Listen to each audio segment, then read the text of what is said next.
आधी निष्ठावंतांचे मेळावे व्हायचे, आता गद्दारांचे मेळावे होत आहेत। गद्दारांवर चिखलफेक होणार असेल तर त्यात चुकीचं नाही। संजय राऊत यांचा शिंदेंच्या शिवसेनेवर हल्लाबोल, तर उभाटा गटाचा मेळावा चिखलफेक आणि बोंबाबोंब असं बन यांनी म्हटलंय। सत्तेत आल्यापासून किंवा भाजपच्या हाती सत्ता मिळाल्यापासून त्यांनी एक नवीन परंपरा सुरू केली, ती म्हणजे गद्दारांचे मेळावे।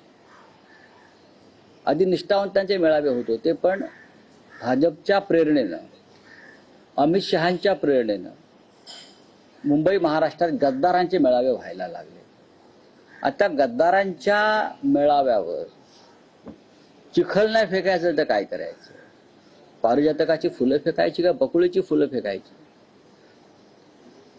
पार्कातला जो चिखल आहे शिवतीर्थावरचा, त्या चिखलात त्यांना लोळवावंच लागेल। हिंदुहृदय सम्राट बाळासाहेब ठाकरे जरी असते तरी त्यांनी तेच केलं असतं।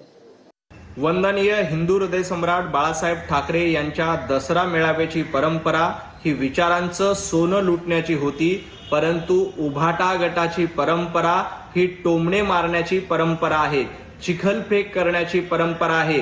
तुम्ही हिंदुत्ववाद सोडला, तुम्ही मराठी माणूस सोडला आणि दसरा मेळाव्याच्या माध्यमातून फक्त आणि फक्त बोंबाबोंब करण्याची काम उभाटा गट आणि संजय राऊत यांच्याकडनं केली जाते। त्यामुळे दसरा मेळाव्याच्या परंपरेबद्दल त्यांनी बोलू